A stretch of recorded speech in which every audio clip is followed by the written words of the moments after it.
be going over Lesson 10 of Codivate's web development course. We will be going over CSS transitions and animations. So welcome back. Do you know that you can create your own transitions and animations with just CSS without any JavaScript or Flash? And although the most complex animations are created using JavaScript, we are going to be using simple transitions to make our website appealing to the viewer's eye. So just CSS and HTML, which we've been learning so far, no JavaScript. Hover transitions. So we've been using hover transition on our nav links before, using the hover property, but let's see how we did this on our sample website. So everything inside of our hover property is what occurs once you hover over the element, and that indicates that the color of the text and the background color would change to their respective values. So the background color would change to this hexadecimal, and the color would change to this hexadecimal too. Then we can use transition all 0.3 seconds to make the transition happen. 0.3 seconds, that denotes how many seconds the transition will last. And you would specify all to make this hover property, to essentially call this hover property. And we can experiment with different types of transitions. We can change the border radius, we can change the color as shown here. We can change the width, height, pretty much anything in the hover properties, but obviously with a few exceptions. So let's experiment with some different hover transitions. These are a bunch of examples, exercises that you can do on your own time. All I recommend doing is setting, for example, if you're changing the border radius, set it to 0 in the original A tag, and then in the hover property, you're going to specify border radius of 30 pixels or 40 pixels, depending on how you like it or how you like it to be. And here are some sample exercises for you. Now we're going to be going over the transform property, and with the transform property, you can do a lot. So you can use translate, which means move elements across the X or Y axis. You can rotate things, so rotate elements around the center of the container element. And you can scale things, so you can make things bigger or smaller.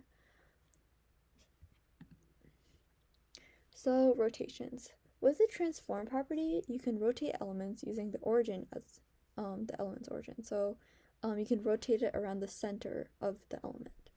Inside of the rotate property or rotate method, you would enter the degrees you would turn. So transform, rotate -30 degrees, will turn it 30 degrees to the left. You can obviously do it to the right. And some other cool things that you could do is that if you insert this into a keyframe, you can make it rotate over time so you can see it spinning.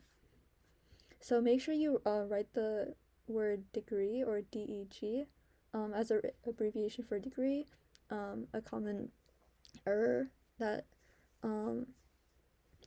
is to omit the degree, and it's not going to turn if you do that. So make sure you write -30 and then the letters DEG to signify degree. Translate. So the translate method moves an element from its current position to a different one. For example, if you take this box 1, which would be at the green box's original position, you can see that we've used a transform translate 10px 20px to translate it 20 pixels downwards and 10 pixels from the right. If you wanted to make it translate left or up, you would do -10 pixels and -20 pixels. So this would obviously accept negative values. And yeah, so that's what would appear. Then there's a scale method. So the scale method allows you to change the size of an element.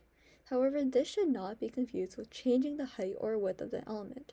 Changing the physical height or changing the height or width would push all the elements around it, while scaling it will simply make it appear bigger but doesn't actually push elements away from it. So try adding the transforms scale 2,3 to one of your boxes and see what happens. So this would make the X value 2 times as big and the Y value 3 times as big. So, animations allow you to add amazing visual effects to your websites, and although many complex web animations use JavaScript, we're unfortunately not going to go into that, and we're going to use CSS and keyframes to create simple animations that we can add onto our website. So, over here, this is an example of one where you just change the color over a set period of time. Here, you're changing the position of the box. So to create an animation or transition effect, you must specify two things, which is the CSS property you want to add an effect to, and the duration of the effect. So what you would want to add the effect to, let's say if you want to change the color, then you would change the background color. The duration of the effect would be maybe 0.4 seconds, and you can use the animation duration property to change that. There are also many other values that you can specify, like transition delay, which delays your transition by a certain amount of seconds, transition property, so that would specify any other properties, and transition timing function. If you set transition timing function to forward, ease, or infinite, it would keep going. So you can experiment with a bunch of other transition properties. You can do some research, and those are, for now, you can just use the animation duration or transition duration, and obviously the transition name. So keyframes allow you to animate the actual element. So first we declare the animation name, duration, and set the iteration count to infinite. What that does is that it allows you the animation to keep on running over and over again. Over here, we can see that we've done this change color keyframe where we change the color from 0% to 25%, 50%. So this is basically the progress of the animation. So at the beginning, it's going to be this green color. Then a quarter of the way through the animation, it's going to be a blue. Halfway through the animation, it's going to be this pink. And finally, at the end of the animation, it'll be green. However, since we did animation iteration count infinite, it's just going to loop back over and over again. It's not going to just do it once. We specified the animation name here, which is change color, animation duration, which is 0.7 seconds. So make sure to explicitly call this animation with your animation name property. Here are some exercises for you to do. Try to experiment. This should not be very difficult. All I would suggest that you do is just take out this background color property, put whatever you would need. So if you want to change the width, you can put width 100 pixels, width 200 pixels. You can change the width like that. You can also put different translate properties, rotate properties, things like that to help with these exercises. And this is another exercise that you can do. And make sure to add hover transitions on the navigation links on your personal websites. So if you have any questions, comments, or concerns, make sure to email team@codivate.org, ask in the Discord server. There's plenty of tutors, and make sure to explore web development. It's super interesting. That's it for today's lesson, and yeah, thank you for listening.